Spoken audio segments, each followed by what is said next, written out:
ఓం నమో నారాయణాయ. విష్ణు సహస్రనామంలోని 998, 999 నామముల యొక్క భావమును పాట రూపంలో పాడుచున్నాను. 998వ నామము రథాంగపాణిహి. చక్రమును చేతబట్టి దుష్ట శిక్షణకు సిద్ధముగా ఉన్నవాడు. రథచక్రమును చేతబట్టి భీష్మునిపై లంఘించినవాడు. రథాంగ అంటే చక్రము, లేక చక్రమును చేతి ఎందు. పాణి అంటే అతని చేయే ఒక చక్రము, అతని హస్తమే చక్రము అని చెబుతున్నది ఈ నామము. తన ఆయుధాలతో అతను తన భక్తుని మనస్సు ఎందలి బుద్ధిని సరిచేసి అహంకారాన్ని నాశనము చేయువాడు అని చెప్పారు. భక్తుని తన యందు విలీనము చేసుకున్నట్టుకు అతనిలో ఉన్న అపవిత్రతతో కూడి ఉన్న స్వభావాలను ఒక్కొక్కటిగా నశింపజేయువాడు. భక్తుడు చిత్తశుద్ధితో ఆయన్ను ధ్యానిస్తే కొంతకాలం తరువాత భగవంతుడే అతనికి గురువుగా మారి ముక్తి వైపు నడిపిస్తాడు. ఈ నామాలు బ్రహ్మం యొక్క స్వభావాన్ని వివరిస్తున్నాయి అని చెప్పబడింది. రథాంగపాణివి ధర్మరక్షణకై ఎల్లవేళలా సంసిద్ధుడవై చక్రాన్ని ధరించియుండు చక్రివి.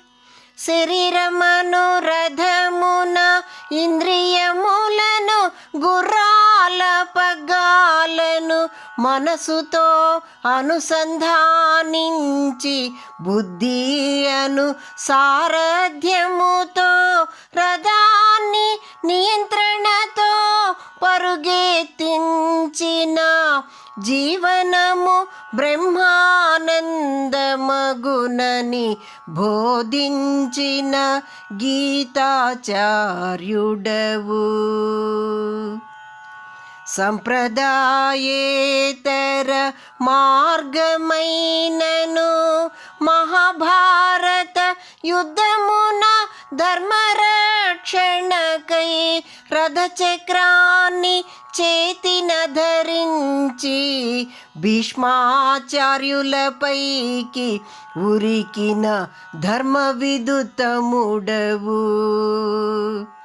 శ్రీకృష్ణుని ఆయుధము ధరించేలా చేయుదునన్న భీష్మ ప్రతిజ్ఞను నిలబెట్టిన భక్తవల్లభుడవు.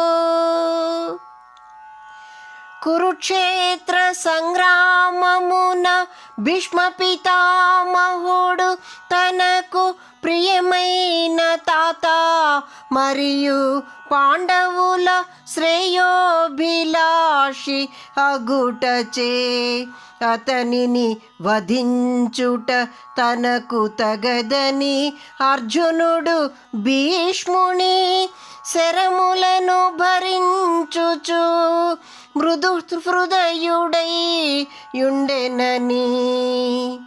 కాని భీష్ముడు దుర్యోధనుని అధీనుడై అర్జునునిపై కనికరము లేక ప్రత్యక్ష దాడులను జరుపుచుండుటచే శ్రీకృష్ణుడు తన మిత్రుడు మరియు భక్తుడు అయిన అర్జునుని కోసం మరియు ధర్మ పరిరక్షణార్థం రథచక్రాన్ని చేతియందు ధరించి భీష్మునిపై కురికెనని మహాభారతమున తెలిపిరి.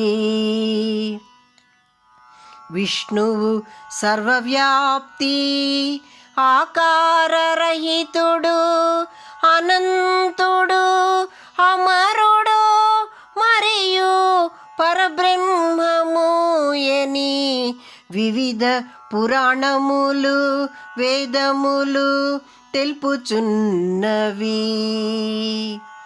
అతని పాంచజన్యం పంచభూతాలను మరియు విష్ణువు యొక్క విశ్వశక్తికి ప్రతీక. సుదర్శన చక్రం శుద్ధి చేయబడిన ఆధ్యాత్మిక మనసుకు సూచకము.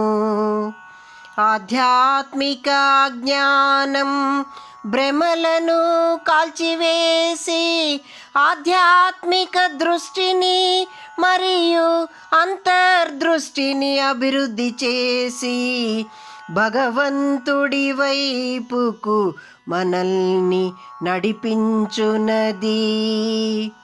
కౌమోదకి గద విష్ణువు యొక్క జాపత్రి, ఇది అతని దైవిక శక్తి. అన్ని ఆధ్యాత్మిక, మానసిక మరియు శారీరక బలానికి మూలం ఇది.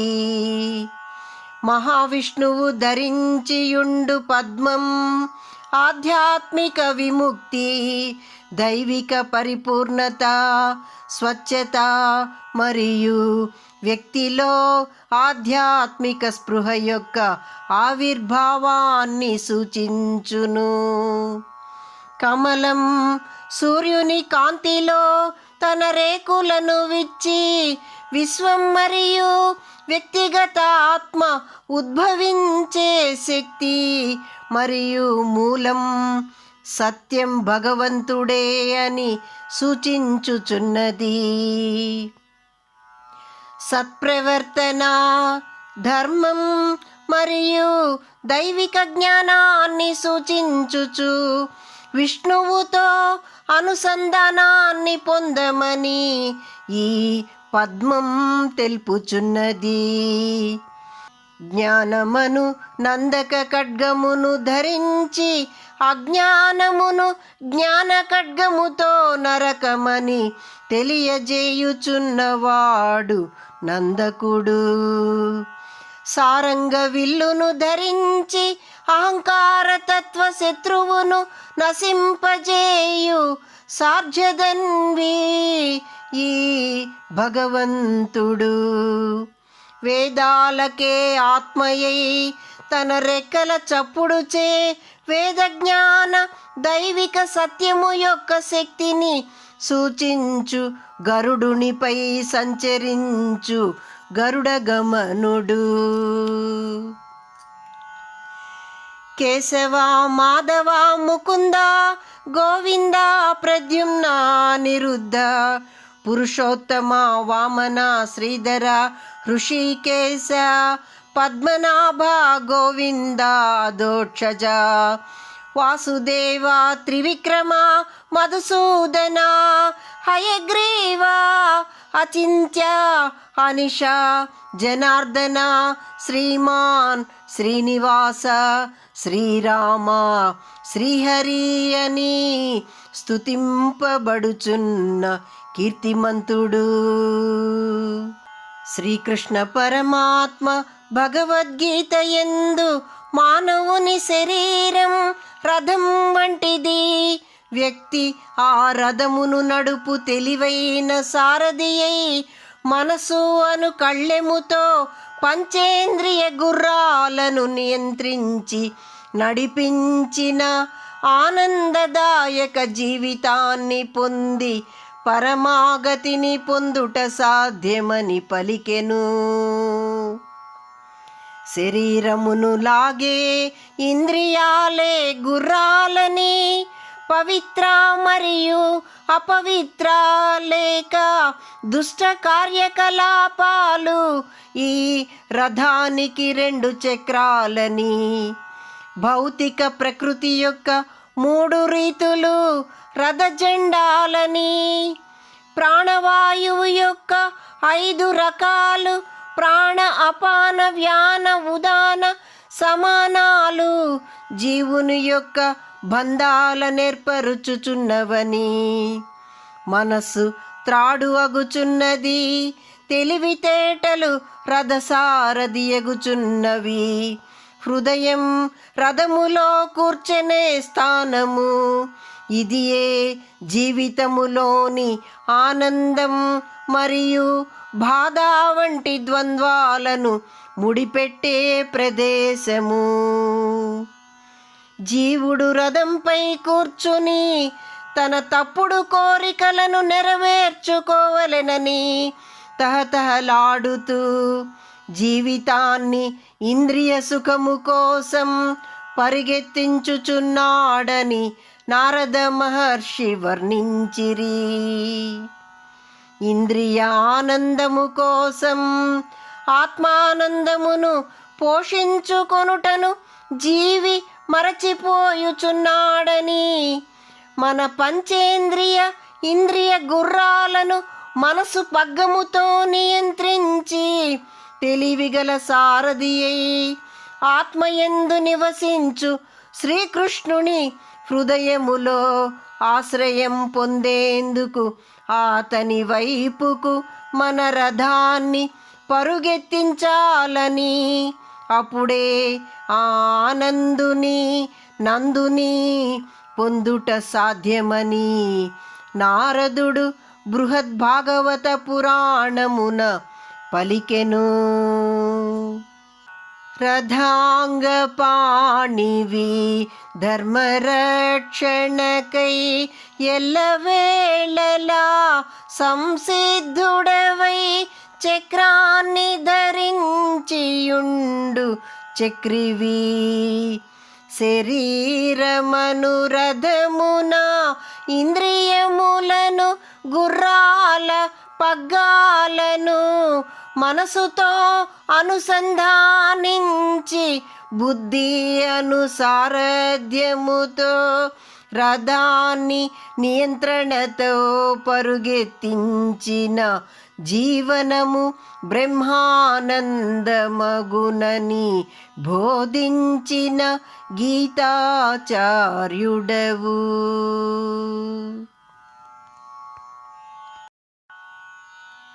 999వ నామము అక్షోభ్య.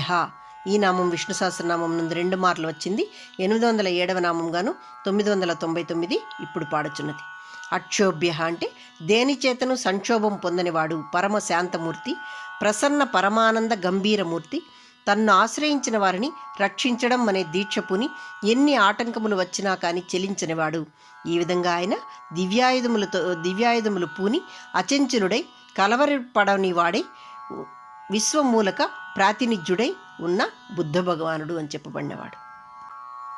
అక్షోభ్యుడవు అచంచలుడవు కలవరపడని ఆదిమ విశ్వమూలక ప్రాతినిధ్యుడవు బుద్ధుడవు.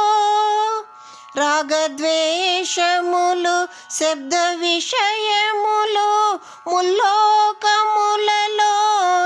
శత్రువులు ఎవరి చేతను కలత చెందని సదామర్షివి. అంతులేని సహనము ప్రేమ కరుణ కలిగి ఉండి క్షోభింపరాని సచ్చిదానంద సదాయోగివి. ఏ జీవి పట్లను కోపం ద్వేషం కలిగి ఉండని జ్ఞానానంద తేజో అర్థానర్థుడవు. స్వచ్ఛ అద్దము వంటి మనసు ఆకాశ స్పష్టత అజ్ఞాన చీకటిని పారద్రోలు తేజస్సును కలిగి ఉన్న రత్నగర్భుడవు. వజ్రం నీటి మూలకముతో సంబంధం కలిగి ఉండును. వజ్రం యొక్క నీలిరంగు సముద్రపు లోతును సూచించును. దాని ప్రకాశ తెలుపు వర్ణం సూర్యకాంతి నీటి నుండి ప్రతిబింబించు కాంతి అయ్యుండును. నీటి వలె వజ్రం ప్రశాంతంగా అనిపించి నీరు ఘనీభవించినప్పుడు ఉండు విధమున కఠినంగా పదునుగా మరియు తెలివిగా స్పష్టముగా ఉండును. అక్షోభ్యుడు స్పష్ట వజ్రము వలె స్థిర దృఢుడై ప్రవహించే నదిలా సర్వులకు అనుకూలుడై వర్తించు శ్రీకృష్ణుడు. వజ్రము యొక్క నీలివర్ణం తాంత్రిక జీవుల పరివర్తనా శక్తిని, జ్ఞానం మరియు జ్ఞానోదయముగా మార్పు చెందించును. బోధిసత్వ గుణములైన బుద్ధ మార్గం అనగా సత్వ మనస్సు, వజ్రపర్వతం వంటి అవినాశి తత్వము, అభేద్యమైన అచ్యుత తత్వమును పొందియున్నవాడు అక్షోభ్యుడు. జ్ఞానం అనగా ప్రజ్ఞ, క్రమశిక్షణ అనగా శీలం, మరియు ధ్యానం అనగా సమాధిని, ఈ మూడింటిని బోధి అందురు. బోధిసత్వ గుణములు కలిగి అన్ని జీవులను రక్షించువాడు, అన్ని ధర్మాల యొక్క నిజ స్వభావాన్ని అనగా భూత స్వభావాన్ని ఎరిగిన భూతావాసుడు ఈ అక్షోభ్యుడు. కరుణా, సహనం, క్షమాగుణం, ధైర్యం, సాహసం, న్యాయం, నిష్పక్షపాతం, నిర్లిప్తత, ఆధ్యాత్మిక శక్తి అనగా యోగీశ్వరుడై తపసంపన్నుడై ఉండుట, ధాతృత్వం కలిగినవాడు, సౌందర్యమాయ కలిగినవాడు, నృత్యజ్ఞానగా శరీరం ద్వారా కాకుండా హృదయం మరియు బుద్ధి ద్వారా వ్యక్తమయ్యే ఆత్మ యొక్క లక్షణం అతని నృత్యం. సంగీతజ్ఞ వేణుగానముతో సమస్త ప్రపంచాన్ని ఆకర్షించినవాడు, సత్యస్వరూపుడు, సర్వజ్ఞుడు, సర్వనియంతాయని భాగవతమునందు వర్ణించబడిన అక్షోభ్యుడు శ్రీకృష్ణ పరమాత్మ. వేదాంతం, వేదాంత సూత్రం, సర్వవేద వేద్యం, అన్నీ తానై విశ్వం అంతిమ వాస్తవిక సత్యమై ఆది అయి అనాది అయి ఉన్న అక్షోభ్యుడు భక్త సులభుడు శ్రీ శ్రీనివాసుడు. అక్షోభ్యుడవు, అచంచలుడవు, కలవరపడని ఆదిమ విశ్వమూలక ప్రాతినిధ్యుడవు, బుద్ధుడవు. రాగద్వేషములు, శబ్ద విషయములు, ముల్లోకములలోని శత్రువులు ఎవరి చేతను కలత చెందని సదామర్షివి.